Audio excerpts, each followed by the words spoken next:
जादुई बौने। बहुत समय पहले की बात थी। एक गांव में 4 जादुई बौने हुआ करते थे। ये बौने पूरे गांव में घूमते और जिस किसी को मदद की ज़रूरत होती तो उनकी मदद किया करते थे। एक दिन ये चारों बौने रोज की तरह गांव में घूम रहे थे कि अचानक इनको किसी बच्चे के रोने की आवाज़ आई। जैसे ही बौनों ने अंदर झाँककर देखा तो एक प्यारी सी बच्ची कपड़े धोते हुए रो रही थी और पीछे से किसी औरत के चिल्लाने की आवाज़ आ रही थी। खबरदार, आगे से होमवर्क करने की बात कही तो घर पर बैठो और घर का सारा काम करो। जल्दी ही तुम्हारा स्कूल से नाम कटवाती हूँ। ये कहती हुई वह घर से बाहर चली गई। चारों बौनों ने सोचा कि हमें इस बच्ची की मदद करनी चाहिए।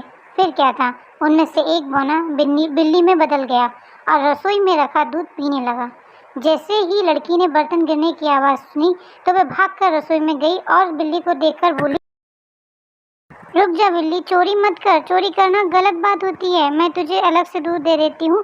अगर मेरी माँ को पता चल गया कि बिल्ली ने दूध झूठा कर दिया है तो वो बिना सोचे समझे पता नहीं क्या सज़ा दे मुझे। ये सुनकर वह बिल्ली बोली, मुझे आज तक किसी ने ऐसे नहीं बोला। हर कोई मुझे मार कर भगा देता है। तुम बहुत नेक दिल की लड़की लगती हो, लेकिन तुम रो क्यों रही थी? बिल्ली के पूछने पर लड़की ने दुखी चेहरा बनाते हुए बोला, मेरा नाम शाइनी है। ये मेरी असली माँ नहीं है, ये मेरी सौतेली माँ है। मेरे पापा काम से अक्सर बाहर रहते हैं। माँ मेरे साथ बहुत बुरा बर्ताव करती है और पापा मेरी बात का विश्वास भी नहीं करते, इसलिए मुझे माँ की बात का बहुत बुरा लगता है। अगर मेरी असली माँ होती तो मुझे इतना बुरा भला ना कहती और मुझे पढ़ाई करने से भी मना नहीं करती। ये सब सुनकर बिल्ली ने दूध ख़त्म किया और वहाँ से चली गई और शाइनी अपने काम करने के लिए जाने लगी। जैसे ही उसने दूसरे कमरे में प्रवेश किया, उसने देखा कि सारा कमरा एकदम साफ था। कपड़े धुलकर प्रेस किए हुए पड़े थे। कमरा एकदम साफ था। यह देखकर शाइनी ने बाकी के कमरों की भी सफाई कर डाली। कुछ समय बाद जब उसकी माँ आई तो घर का बदला हुआ रूप देखकर वह हैरान रह गई। उसे विश्वास ही नहीं हुआ कि ये सब इतने कम समय में कैसे हो सकता है।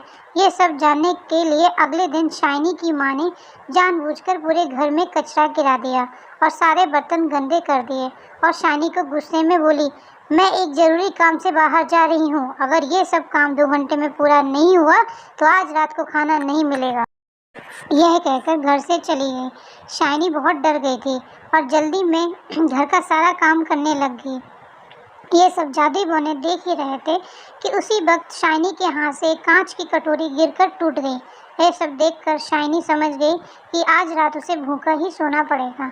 कुछ देर बाद वह बिल्ली अंदर आई और बोली, आज दूध मिलेगा शाइनी। शाइनी ने अपना दुख ना बताते हुए बिल्ली के लिए दूध डाला और अपना काम वापस करना शुरू कर दिया। ये सब शाइनी की सौतेली माँ देख रही थी। उसने देखा कि जब तक वो बर्तन साफ कर रही है, पीछे से कुछ बौने घर का सारा काम कर रहे हैं। वह सोचती है, क्यों मैं इन बौनों को पकड़ लूँ। लेकिन जैसे ही वह उनको पकड़ने के लिए घर में आती है, उसे कोई नज़र नहीं आता, लेकिन घर पूरा साफ होता है। ये सब देखकर शाइनी की माँ को गुस्सा आता है और वह गुस्से में शाइनी की पिटाई करने लग जाती है।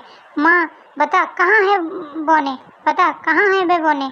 शाइनी, मुझे कुछ नहीं पता। माँ, आप किसकी बात कर रही हैं? मैंने तो एक बिल्ली को दूध पिलाया था, लेकिन उसकी माँ ने एक बात ना सुनी और शाइनी की पिटाई करती रही। ठीक उसी वक्त शाइनी के पापा आ जाते हैं और यह सब देखकर उसकी माँ को बोलते हैं, मैंने कभी नहीं सोचा था एक तुम मेरे पीछे इस बच्चे के साथ इतना बुरा बर्ताव करती हो। शुक्र है उस बिल्ली का जिसने मुझे सब बता दिया और आज मैंने देख भी लिया कि तुम शाइनी के साथ कैसा बर्ताव करती हो। मगर आज के बाद तुमने इस बच्चे को हाथ भी लगाया, पढ़ाई करने से रोका तो मुझसे बुरा कोई ना होगा। उस दिन के बाद शाइनी को उसकी माँ ने कभी तंग नहीं किया और शाइनी ने खूब मन लगाकर पढ़ाई की। आगे जाकर शाइनी डॉक्टर बनी और उसने कई लोगों का मुफ्त में इलाज किया। शिक्षा, इस कहानी से बच्चों हमें ये शिक्षा मिलती है कि अच्छा कर्म करने वालों के साथ कभी बुरा नहीं होता। कैसी लगी आपको कहानी? मुझे कमेंट करके बताएं एंड इस चैनल को लाइक, शेयर एंड सब्सक्राइब।